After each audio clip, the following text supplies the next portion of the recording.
Hey there, book lovers. Welcome back to another video. If you're looking for a thrilling new read, you're in the right place.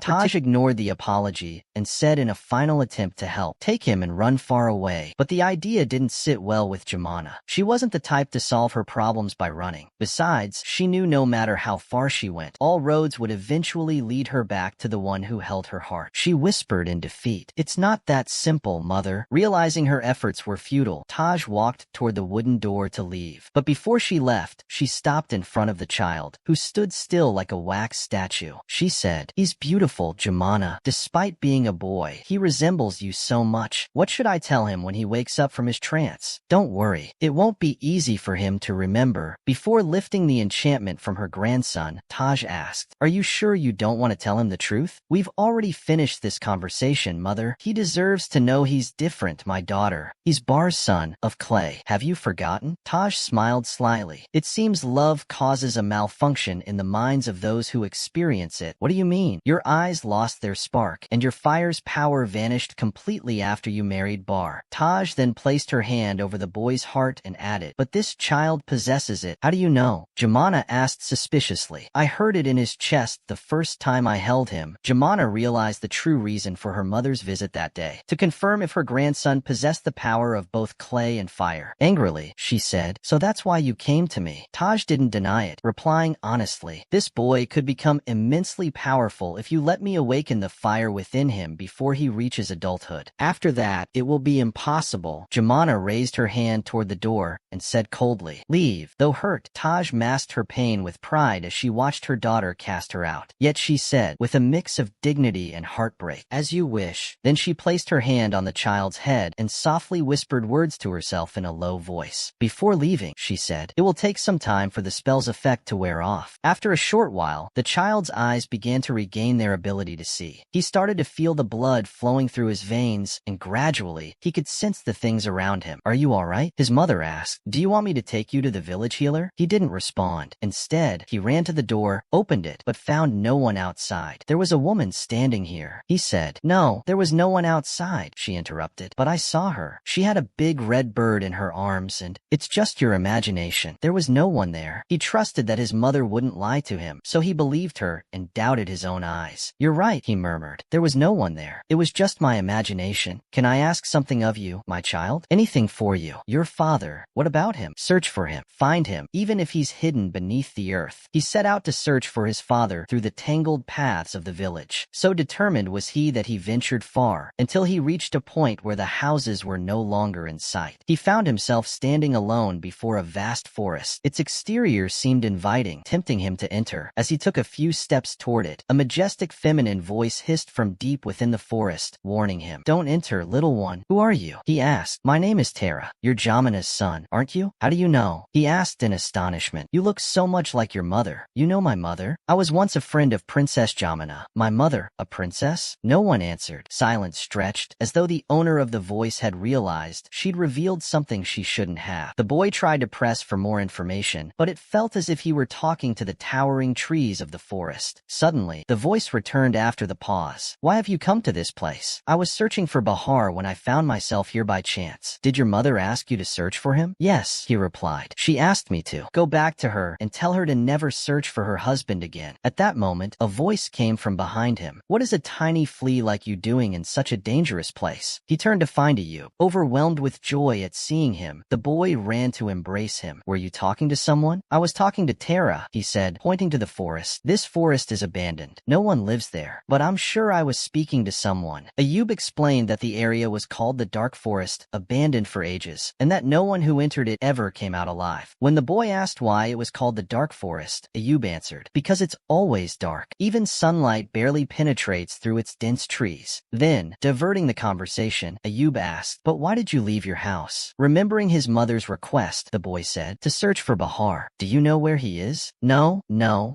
I don't know where your father is, nor have I I seen him for a long time. The repeated denials made it clear he was lying. You're not telling the truth, the boy said. Tell me where he is. I told you. I don't know. The boy threatened. Didn't your mother ever tell you what happens to those who lie? Ayub fell silent, recalling his distant past when he was sold like a commodity in the slave markets. He had no memory of family life. No, she never told me. She should have told you that liars go to hell, Ayub. To hell. Do you understand? Ayub smiled, amused by the boy's temper. I'll ask you again, and this time, I want the truth. Do we have a deal? Ayub nodded. Why don't you say, we have a deal? Fine, we have a deal. The boy repeated his question. Do you know where I can find Bahar? Deep down, Ayub knew it was dangerous to reveal the man's whereabouts. Yet, he couldn't keep lying. The boy radiated a strange energy that seemed to compel the truth out of him. Follow me, and I'll take you to him, Ayub finally said. After a long walk, they reached a high hill covered in grass and meadows. Ayub pointed to a small, solitary house by a river. You'll find him there. But before you go, I must warn you. Warn me about what? About the girl who will open the door. The girl who will open the door? Her name is Ayar. Ask her when Bahar will return, but whatever you do, don't tell her he's your father. Do you understand? What should I say then? I don't know. Anything, as long as you don't reveal that he's your father. And don't answer any other question she asks. Why? Stop asking questions, you annoying little thing, and do as I say. The boy approached the small house, made of stone, mud, and tree trunks. Its silent appearance suggested it was uninhabited. He turned back toward Ayub and said, Are you sure Bahar lives in this house? But Ayub had disappeared from his spot, and the child wondered. Ayub, where are you? When there was no reply, he shouted. Where did you go? Lower your voice, you annoying child, said Ayub, hiding behind a tree. I'll stay here while you knock on the door and find your father. Why are you hiding? Ayub wanted to explain, but he knew the child wouldn't understand. Just knock on the door, and don't forget what I told you. What things? He repeated firmly. Don't tell her he's your father. Don't answer any questions she asks you. The child knocked on the door several times, but no one answered. He was about to turn and leave when, at the last moment, he heard footsteps approaching. A thin, dark-skinned girl opened the door. She wore a short dress with a wide neckline that revealed much of her body. Does Bahar live here? He asked, sneaking a glance inside. Yes, but he's not here right now. Then she asked, But who are you? He wanted to lie but wasn't used to it, so he said, Bahar. He is my father. Ayar's expression shifted as she replied, Then you're the son of the demon scorpion, aren't you? He didn't understand what she meant by demon scorpion, so he ignored it and said, I need to talk to Bahar about something important. Is he here? He's not here now, she said, then slyly added, trying to lure him into talking, but I can't tell him what you want when he returns. Falling for her trick, he said. Tell him my mother wants to see him again. Her eyebrows shot up, and she said as if uncovering a big secret. Has your father been visiting you recently? Yes, he said. He's visited us twice. She was shocked to learn Bahar had visited his family. And how did you know he lives here? Did he tell you? Ayub told me. Ayub told you? She asked, astonished. And where is he? He pointed to the tree where Ayub was hiding. Over there, behind that tree. When she realized Ayub was hiding behind the tree, she went inside the house and grabbed something he couldn't see. She hid it beneath a piece of cloth behind her back. Then, walking cautiously on her tiptoes, she approached the tree. But when she looked on the other side, there was no one there. There's no one here. Were you lying? No, I don't lie. Ayar vanished suddenly, as if by magic, and reappeared before him in an instant. The veins on her face turned black with rage, and she grabbed him by his clothes with one hand, lifting him a few inches off the ground. With the other hand, she revealed a sharp dagger and brought it close to his neck. I'll kill you if you don't tell me who led you to this house. I'm not lying. It's Ayub. She pressed the dagger harder against his neck. Don't lie to me, she hissed, bringing her face so close that her long tongue licked his lips. Ayar seemed to be tasting the truth in his words. The child, disgusted, wiped his lips with his hand and stammered. Believe me, please. She let him go, saying before slamming the door in his face, You'd better make sure I never see you again. Inside, Ayar went to her kitchen. She opened a small drawer, pulled out a rectangular bottle with a skull and crossbones drawn on it, and the word poison written beneath. Then she retrieved a small brown water jug and a white plate of food. Ayub had made a grave mistake by guiding the child to this house, but he hadn't done it of his own will. He had been under the strange influence of Ayar's piercing, rifle-colored eyes, which compelled him to speak the truth. Now, fear gripped him as he realized that Ayar wouldn't stay silent after learning Bahar had visited his family, and that Jumana was seeking the truth. When Ayub brought the child to the house, he noticed the small brown jug and the white plate of food at the doorstep. Who left this jug and plate here? He asked suspiciously. The child, used to neighbors leaving food and water outside for them, replied casually. Probably one of my mom's friends friends. As usual, Ayub shook his head and walked away, unaware that Ayar had already begun executing her revenge. The child kicked the door open and carried the jug and played into the kitchen before running to tell his mother everything, from the moment he left the house to his return. But he forgot to mention what happened in the dark forest and his conversation with Tara. Jumana grew jealous, especially after her son confirmed that Ayar, the dark-skinned girl, really lived with his father. "Describe that girl to me. She was angry the whole time. I want to know,